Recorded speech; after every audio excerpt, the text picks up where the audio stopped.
Praise the Lord. பிரியமானவர்களே, உங்கள் யாவருக்கும் இயேசுவின் நாமத்தில் அன்பின் வாழ்த்துக்கள். இன்றைக்கும் சங்கீதம் 118:13 நான் விழும்படி நீ என்னை தள்ளினாய், கர்த்தரோ எனக்கு உதவி செய்தார் என்று சங்கீதக்காரன் பாடுகிறான். பிரியமானவர்களே, விழும்படி அநேகர் உங்களுக்கு விரோதமாய் எழும்புவாங்க. நீங்க நல்லா படிச்சீங்கன்னா உங்க ஸ்கூல்ல உங்க காலேஜ்ல படிக்கிற இடத்துல யாராவது உங்களுக்கு விரோதமா பொறாமையா போட்டியா எழும்புவாங்க. அல்லது உங்க குடும்பத்துல நீங்க நல்ல பேர் வாங்கி ஒரு நல்ல நிலைமையில இருக்கிறீங்கன்னா உங்க குடும்பத்துல உள்ளவர்களே உறவுகளே உங்களுக்கு விரோதமாய் சத்துருவாய் எழும்பி எப்படியாவது உங்க பெயருக்கு ஒரு களங்கம் உண்டாகும்படி என்னதாவது செய்து உங்களை விலை பண்ணிடணும் என்று சொல்லி உங்க குடும்பத்தில் உள்ளவர்களே உங்களுக்கு விரோதமாய் எழும்புவாங்க.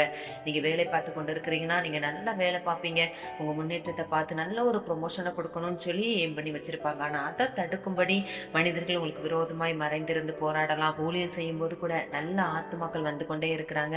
உங்க ஊழியத்துல பெரிய காரியத்தை கர்த்தர் செய்கிறார் என்றால் கண்டிப்பா உங்களை விலை பண்ணும்படி உங்களுக்கு விரோதமாய் எழும்பத்தான் செய்வாங்க. விதத்துல ஆண்டவர் அதற்கு ஆதாரமாக வசனத்தை வைத்திருக்கிறார். ஆனாலும் தேவன் என்ன சொல்கிறார்?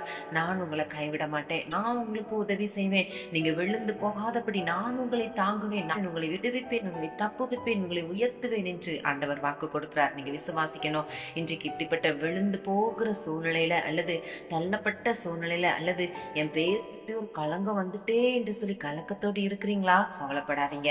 ஆண்டவர் உங்கள் சூழ்நிலையை பார்த்து கொண்டே இருக்கிறார். உங்களுடைய உண்மைத்துவம் ஆண்டவருக்கு தெரியும். எந்த சூழ்நிலையிலும் நீங்கள் மற்றவர்களுடைய வெல்லுதலுக்கோ மற்றவர்களுக்கு தீங்கு செய்யும்படி நீங்க போகவே கூடாது. எல்லா காரியத்தையும் ஆண்டவருக்கு தெரியப்படுத்துங்கள். அவர் சமூகத்தில் பொறுமையாய் காத்திருங்க. வேத புத்தகத்துல தாவீதுக்கு விரோதமாக அவன் சொந்த மகன் எழும்பினான், சொந்த மாமன் அவன் பிராணனை வாங்கும்படி அவனுக்கு விரோதமாய் கண்ணி வைத்தான். இன்னும் தேசத்து ஜனங்களே அவனுக்கு விரோதமாய் எழும்பினாங்க, அவனை தூஷித்தாங்க, அவனை தள்ளுனாங்க.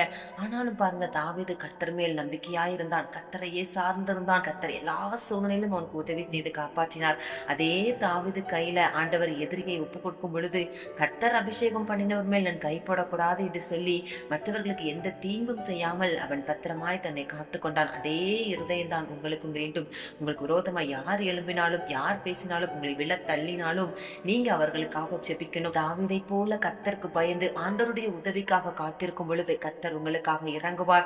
கர்த்தர் உங்களுக்கு உதவி செய்வார். உங்களுக்கு விரோதமாய் எழும்புகிறவர்களை கர்த்தர் உங்கள் பக்கம் திருப்பும்படி கர்த்தர் உங்களை கொண்டு பெரிய காரியத்தை செய்வார். உங்களை விழுந்த இடத்திலேயே, உங்களை தள்ளணும் என்று நினைத்த இடத்திலேயே கர்த்தர் உங்களை உயர்த்தி ஆசீர்வதிப்பார். நீங்க படிக்கிற இடத்துல நல்ல ஆசீர்வாதமா இருப்பீங்க. வேலை செய்யற இடத்துல நீங்க நல்லா முன்னேறி கொண்டே இருப்பீங்க. உங்க பொருளாதாரத்துல முன்னேற்றத்தை பார்ப்பீங்க. ஊழியத்துல அறுவடை பெருகி கொண்டே இருக்கும். குடும்ப காரியத்துல நீங்க ஜெயம் பெற்று கொண்டே இருப்பீங்க. ஆண்டவர் உங்களுக்கு உதவி செய்வார். கலங்காதீங்க. இன்றைக்கு ஆண்டவரை மாத்திரம் நம்பி உங்க காரியத்தை தேவனிடம் சொல்றீங்களா? ஏசப்பா, இன்றைக்கு யார் யாரெல்லாம் விழுகிற சூழ்நிலையில தள்ளப்பட்ட நிலைமையில இருக்கிறாங்களோ உடைய பிள்ளைகளுக்கு நேராக இப்படி உதவிகரம் நீட்டப்படுவதாக.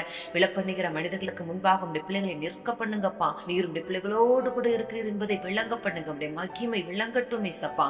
இயேசுவின் நாமத்தில் ஜெபிக்கிறோம் பிதாவே, ஆமென். எனக்கு புரிந்தது நிறைவேற்றும் என் கர்த்தர் நல்லவர், எனக்காக யாவையும்